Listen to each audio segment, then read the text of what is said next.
بسم اللہ الرحمن الرحیم۔ سورہ زخرف کا آغاز ہوتا ہے جو کہ مکی سورہ ہے، اور 7 رکوع ہیں اس کی، 89 آیات ہیں اس کی، اور قرآن کے اندر اس کا 43 نمبر اور نزول کے اعتبار سے 63 نمبر پر ہے۔ مکی سورہ ہے، حروف مقطعات سے آغاز ہوتا ہے، اور حروف مقطعات سے آغاز ہونے کے ساتھ ہی اللہ تعالیٰ نے پھر حروف مقطعات کے ساتھ آغاز ہونے کے بعد فوراً ہی اللہ تعالیٰ نے قرآن کی قسم اٹھائی۔ سبحان اللہ۔ حامیم والکتاب المبین، قسم ہے اس کتاب کی، کس کتاب کی؟ واضح کتاب کی۔ واضح کیوں کہا گیا؟ کہ قرآن کا ایک ایک حرف، ایک ایک لفظ واضح ہے۔ اس واضح کتاب کی قسم، انا جعلناہ قرآنا عربیا لعلکم تعقلون۔ ہم نے اس قرآن، ہم نے اس کو عربی زبان کا قرآن بنایا ہے، یعنی یہ قرآن جو ہے عربی زبان میں اللہ تعالیٰ نے نازل کیا، جو دنیا کی فصیح ترین زبان ہے۔ یعنی کہ آپ یہ سمجھیں کہ قرآن کوئی عام چیز نہیں۔ اچھا، یہاں پر ایک آیت تھی، ایک میں آپ لوگوں کو بتاتی چلوں، آیت نمبر 30، آیت نمبر 30 کے اندر لفظ تھا 30، جی یہاں پر یہ لفظ ہے وَيَعْفُو۔ آپ لوگوں کو یہ لگ رہا ہوگا کہ یہ جمع کا صیغہ ہے، وَيَعْفُو، یہ جمع کا صیغہ نہیں ہے، یہ واحد کا صیغہ ہے۔ اللہ تعالیٰ کے لیے لفظ استعمال کیا گیا ہے یعفو۔ کل جویریہ، اللہ تعالیٰ ان کو بہت عطا فرمائے، اللہ تعالیٰ ان کو علم کی وسعتیں عطا فرمائے، عمل والا بنائے، انہوں نے یہ سوال کیا تھا وَيَعْفُو، یہ جمع کا صیغہ لگ رہا ہے لیکن یہ جمع نہیں ہے۔ در حقیقت کی رسم الخط کی وجہ سے یہاں پر اس کو جمع لکھا گیا ہے، لیکن یہ ہے در حقیقت واحد ہی۔ تو اس کو ایز اٹ از ایسا ہی مانیے کہ یہ آیت نمبر 30 کے اندر، سورہ شورا کی آیت نمبر 30 کے اندر یہ لفظ ایک آیا ہے یعفو، یہ ہے واحد لیکن لکھا یہ جمع گیا ہے، ٹھیک ہے؟ یہ رسم الخط ہے، ادروائز صرف اور نحو کے اندر یہ واحد ہی ہے۔ یہ عثمانی رسم الخط کے اندر اس کو لکھنے کا یہ مقصد آیا ہے، اس طرح سے اس کو جمع لکھا گیا ہے، ٹھیک ہے جی؟ یہ بتانا لازم تھا آپ لوگوں کے لیے، اور اللہ تعالیٰ ان کو بہت بہت نوازے الحمدللہ کہ انہوں نے اس کو ایسے سمجھا اور پھر انہوں نے اس کا سوال کیا، تو میرے ذہن میں یقین فوراً آیا الحمدللہ۔ چلیں جی آگے چلتے ہیں۔ اللہ تعالیٰ فرماتے ہیں کہ اس لیے عربی زبان بہت فصیح ہے، ہم قرآن کو سیکھنے کے لیے صرف اور نحو کو ہم نے بنایا، ٹھیک ہے؟ صرف اور نحو نے قرآن کو نہیں بنایا، بلکہ قرآن کو سیکھنے کے لیے ہم نے صرف اور نحو کو بنایا۔ اس لیے ہمارے بہت سے قاعدے ایسے ہوتے ہیں جہاں پر انسان عاجز ہے، نہیں سمجھ سکتا کہ یہاں پر کچھ لگتا ہے یا نہیں لگتا، ٹھیک ہے؟ تو اس کو پھر ہم کوشش کرتے ہیں ایز اٹ از ویسے ہی مان لیتے ہیں۔ اللہ تعالیٰ فرماتے ہیں کہ اِنَّا جَعَلْنَاهُ قُرْآنًا عَرَبِيًّا لَعَلَّكُمْ تَعْقِلُونَ۔ اللہ تعالیٰ فرماتے ہیں کہ اس قرآن کو عربی زبان میں نازل کیا، اللہ تعالیٰ فرماتے ہیں اس لیے کہ تاکہ تم سمجھ لو، تاکہ تم عقل اور شعور سے کام لو، کیونکہ یہ عربی لوگوں کی طرف نازل کیا گیا، ان کی زبان میں نازل کیا گیا، فصیح زبان ہے۔ اللہ تعالیٰ نے اس لیے فرمایا کہ تاکہ تم عقل سے کام لو۔ وَإِنَّهُ فِي أُمِّ الْكِتَابِ لَدَيْنَا لَعَلِيٌّ حَكِيمٌ۔ پھر اللہ تعالیٰ فرماتے ہیں یقیناً یہ لوح محفوظ میں ہے اور ہمارے نزدیک بلند مرتبہ حکمت والی ہے۔ یعنی اس میں قرآن کریم کی اس عظمت اور شرف کا بیان ہے جو اللہ تعالیٰ نے اس کو اعلیٰ ترین مقام عطا کیا، تاکہ اہل زمین بھی اس کی شرف اور عظمت کو ملحوظ رکھتے ہوئے اس کو واقعی اہمیت دیں اور اسے ہدایت کا وہ مقصد حاصل کریں جس کے لیے اسے دنیا میں اتارا گیا ہے۔ ام الکتاب سے مراد لوح محفوظ ہے۔ اللہ تعالیٰ فرماتے ہیں أَفَنَضْرِبُ عَنْكُمُ الذِّكْرَ صَفْحًا أَن كُنْتُمْ قَوْمًا مُسْرِفِينَ۔ اور ہم نے اگلے رسول، اللہ تعالیٰ فرماتے ہیں أَفَنَضْرِبُ، کیا ہم اس نصیحت کو تم سے اس بنا پر ہٹا لیں کہ تم حد سے گزر جانے والے لوگ ہو؟ اس کے مختلف معنی کیے گئے ہیں۔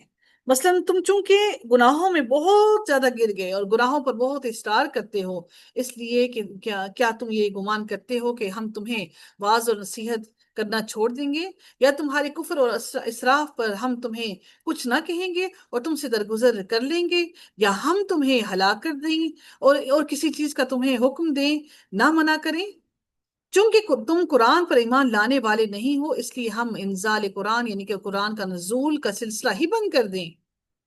پہلے مفہوم کا امام تبری نے اور آخری مفہوم کا امام ابن کثیر نے زیادہ پسند کیا ہے اور کہا ہے کہ اللہ تعالیٰ کا کلام کرنے کا طریقہ ہے کہ اس نے خیر اور ذکر حکیم قرآن کی طرف دعوت دینے کا سلسلہ موقوف نہیں فرمایا، اللہ تعالیٰ کی مہربانی ہے انسان پر. اللہ تعالیٰ چاہتا تو اس قرآن کو روک دیتا، اگرچہ کہ وہ اعراض اور انکار میں حد سے تجاوز کر رہے تھے، تاکہ جس کے لیے ہدایت مقدر ہے وہ اس کے ذریعے سے ہدایت اپنا لے، اور جن کے لیے مشکل ہے، جن کے لیے اللہ تعالیٰ نے جہنم لکھ رکھی ہے، ان پر حجت قائم ہو جائے کہ وہ منہ موڑنے والے ہیں. وَكَمْ أَرْسَلْنَا، اللہ تعالیٰ پھر فرماتے ہیں کہ وہ وَكَمْ أَرْسَلْنَا مِن نَبِيٍّ فِي الْأَوَّلِينَ، اور ہم نے اگلے لوگوں میں بھی کتنے ہی نبی بھیجے، کتنے نبی بھیجے ہم نے، انہوں نے بھی، سب نے یہی کام کیا، ان کی قوم نے، لوگوں نے. وَمَا يَأْتِيهِم مِّن نَبِيٍّ إِلَّا كَانُوا بِهِ يَسْتَهْزِئُونَ، جو بھی نبی ان کے پاس آیا انہوں نے اس کا مذاق اڑایا. فَأَهْلَكْنَا أَشَدَّ مِنْهُمْ بَطْشًا وَمَضَىٰ مَثَلُ الْأَوَّلِينَ، بس ہم نے ان سے زیادہ زور آوروں کو تباہ کر ڈالا. یعنی یعنی اللہ تعالیٰ فرماتے ہیں، یعنی اہل مکہ سے زیادہ زور آور یہ لوگ تھے. ان کے اندر وہ تعداد میں بھی زیادہ تھے، قوت میں بھی زیادہ تھے، عقل اور شعور میں بھی زیادہ تھے.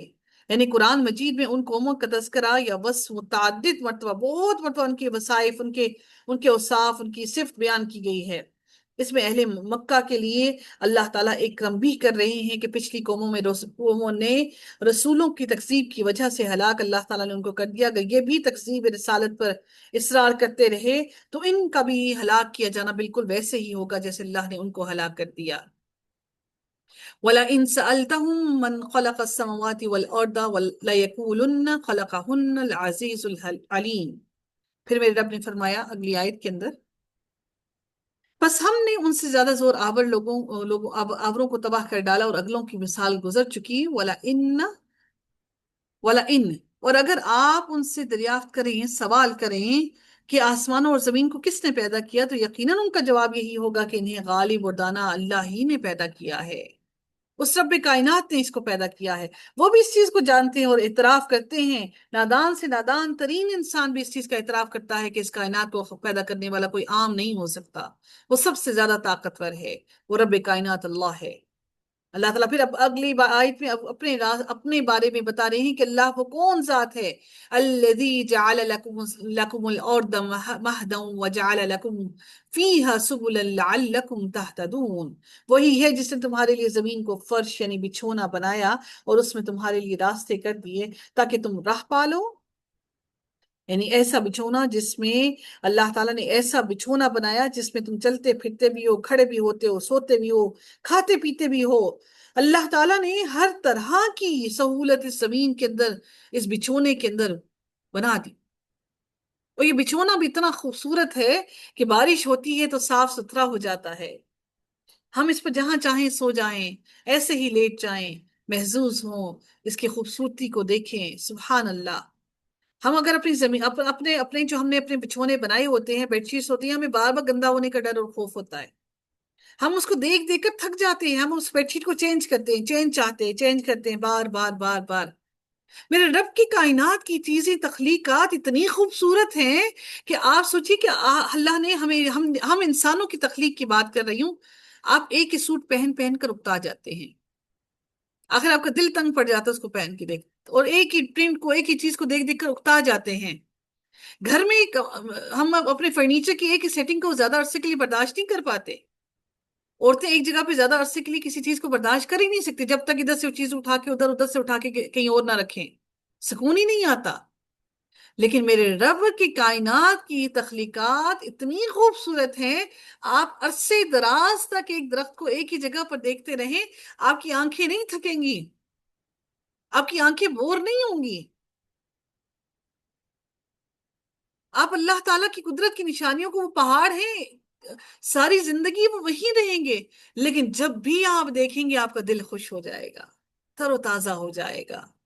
یہ میرے رب کے معجزات ہیں کہ نیچر کی چیزوں کو، اللہ کی بنائی ہوئی چیزوں کو، اللہ کی کائنات کی چیزوں کو دیکھ کر انسان تھکتا نہیں اور بور بھی نہیں ہوتا، بلکہ اس سے زیادہ اس کا ایمان تر و تازہ ہوتا ہے.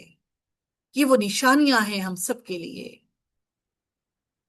میرے رب نے فرمایا کہ اللہ وہ ذات ہے جس نے تمہارے لیے، اللہ تعالیٰ نے اسی نے آسمان سے ایک اندازے کے مطابق پانی نازل فرمایا. ایسا نہیں کہ پانی جو ہے وہ طوفان کی طرح ہی ہر وقت چلتا رہے اور ہر چیز کو ڈبو دے، بلکہ ایک اندازے کے مطابق کہ تمہیں کتنا پانی چاہیے اتنا پانی عطا کیا، بس ہم نے اس سے مردہ شہر کو زندہ کر دیا، اسی طرح تم نکالے جاؤ گے، کذالک تخرجون، اسی طرح تم نکالے جاؤ گے۔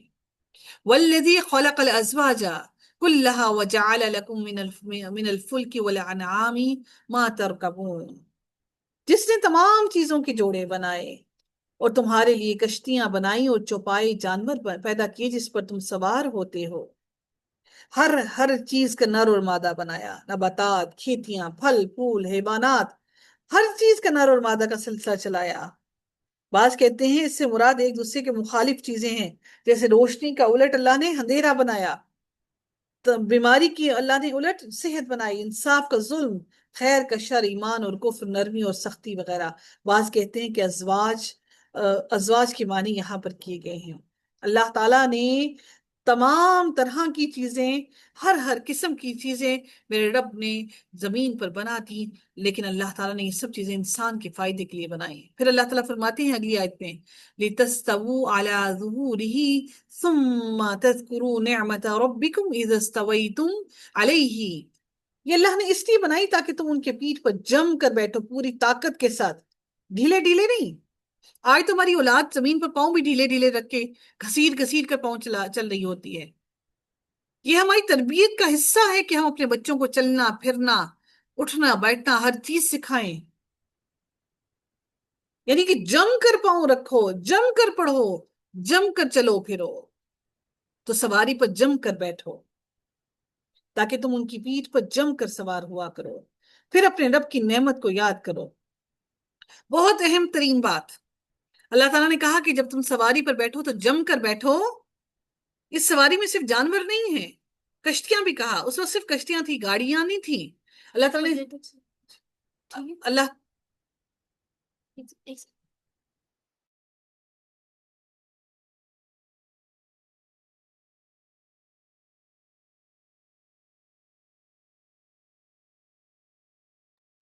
آج جو ہمارے پاس سواریاں ہیں، وہ سواریاں کیا ہیں؟ گاڑی، ٹھیک ہے۔ اور پھر اللہ تعالیٰ نے کہا کہ اپنی سواری پر جم کر بیٹھو، اور اس پہ جم کر بیٹھنے کے بعد میرے رب نے کیا کہا کہ اللہ کا ذکر کرو، اللہ کی نعمتوں کا ذکر کرو جو اللہ تعالیٰ نے تمہیں دی، اور اللہ تعالیٰ نے تمہیں یہ طاقت بھی دی، یہ صحت بھی عطا کی کہ تم اس سواری کے اوپر سوار خود ہو سکو، جم کر بیٹھ سکو۔ جو معذور ہوتے ہیں وہ ان کے جسم جم کر نہیں بیٹھ سکتے ہیں، کیا وہ سواری پر جم کر بیٹھ سکتے ہیں؟ نہیں بیٹھ سکتے، وہ مفلوج ہوتے ہیں۔ بدقسمتی سے ہم جب سواریوں پر سوار ہوتے ہیں، ہم میوزک لگا لیتے ہیں کہ انجوائے کرتے ہوئے جائیں گے۔ یہ بہت ہی اہم ترین بات میرے رب نے یہاں پر کہی، ہم سب کو سوچنے سمجھنے کے لیے، کہ جب سواری پر بیٹھو تو جم کر بیٹھنے کے بعد پہلا کام کیا کرو؟ اللہ تعالیٰ کا ذکر کرو۔ بدقسمتی سے ہم ذکر کو تو بہت دور بھول جاتے ہیں، ہم میوزک لگا لیتے ہیں، گپوں میں مشغول ہو جاتے ہیں۔ ہم ہم سمجھتے ہیں کہ یہ ہم جو باتیں کر رہے ہیں، گپیں لگا رہے ہیں، سب کچھ کر رہے ہیں، یہ ہم انجوائے کر رہے ہیں، بلکہ جس جس رستے سے آپ جا رہے ہیں، کیوں نہ وہ رستہ، وہ درخت، وہ چرند اور پرند آپ کی گواہی روز قیامت دیں کہ اے رب کائنات، یہ شخص یہاں یہاں یہاں یہاں سے گزرا اور تیرا ذکر کرتے ہوئے گزرا، اور تیرا ذکر خیر کرتے ہوئے گزرا۔ پھر اللہ تعالیٰ نے نعمتوں کا شکر ادا کرنے کے بعد کہا کہ اب سب سے بڑی نعمت کیا ہے جس کا تم اللہ تعالیٰ کے لیے کون سے الفاظ استعمال کرو؟ وَتَقُولُوا، یعنی کہ ذکر تو مسلسل چلتا رہے گا زبان پر۔ پھر اللہ تعالیٰ نے کہا کیا کرو؟ وَتَقُولُوا سُبْحَانَ الَّذِي سَخَّرَ لَنَا هَذَا وَمَا كُنَّا لَهُ مُقْرِنِينَ، اور کہو کیا؟ اور کہو پاک ذات ہے اس کی جس نے اسے، یعنی کہ جب اس پر بیٹھ جاؤ تو کہو کہ پاک وہ ذات ہے اس کی جس نے اسے ہمارے بس میں کر دیا۔ ہمارے کنٹرول میں نہیں ہوتی گاڑی، جانور ہماری کنٹرول میں نہیں ہوتا، اللہ تعالیٰ اس کو ہمارے کنٹرول میں کرتا ہے۔ تو اللہ تعالیٰ فرماتے ہیں کہ کیا کہو کہ اس سواری کو اللہ نے ہمارے کنٹرول میں کر دیا، اس کی جس نے اسے ہمارے بس میں کر دیا، حالانکہ ہم اسے قابو کرنے کی طاقت نہیں رکھتے تھے۔ ہمیں اسے قابو کرنے کی طاقت ہرگز نہ تھی، یہ اللہ تعالیٰ نے اسے ہمارے بس میں کیا۔ وَإِنَّا إِلَىٰ رَبِّنَا لَمُنقَلِبُونَ، اور یقیناً ہم اپنے رب کی طرف لوٹ کر جانے والے ہیں۔ نبی کریم صلی اللہ علیہ وسلم جب سواری پر سوار ہوتے تھے تو 3 مرتبہ اللہ اکبر کہتے، اور پھر سبحان الذي سخر لنا هذا وما كنا له مقرنين وإنا إلى ربنا لمنقلبون پڑھتے۔ اس کے علاوہ بھی وہ خیر و عافیت کی دعائیں مسلسل مانگتے رہتے تھے۔ اللہ تعالیٰ نے پھر اگلی آیت میں ارشاد فرمایا وَجَعَلُوا لَهُ مِنْ عِبَادِهِ جُزْءًا إِنَّ الْإِنسَانَ لَكَفُورٌ مُبِينٌ، اور انہوں نے اللہ کے بعض بندوں کو اس کا جز ٹھہرا دیا، یقیناً انسان کھلا ناشکرا ہے۔ عباد ان سے مراد فرشتے ہیں، جز ان سے مراد بیٹیاں ہیں، یعنی فرشتے جن کو مشرکین اللہ کی بیٹیاں قرار دے کر ان کی عبادت کرتے تھے، یوں وہ مخلوق کو اللہ کا شریک اور اس کا جز مانتے تھے، حالانکہ وہ ان چیزوں سے پاک ہے۔ بعض نے جز سے یہاں نظر و نیاز کے طور پر نکالے جانے والے وہ جانور مراد دیے ہیں جن کا ایک حصہ مشرکین اللہ کے نام پر اور ایک حصہ بتوں کے نام پر نکالا کرتے تھے۔ اللہ نے فرمایا کہ انسان کتنا ناشکرا بھی نہیں بلکہ کھلا ناشکرا ہے، بڑی ڈھٹائی سے، بڑی ہٹ دھرمی سے کھلے عام ناشکری کرتا ہے۔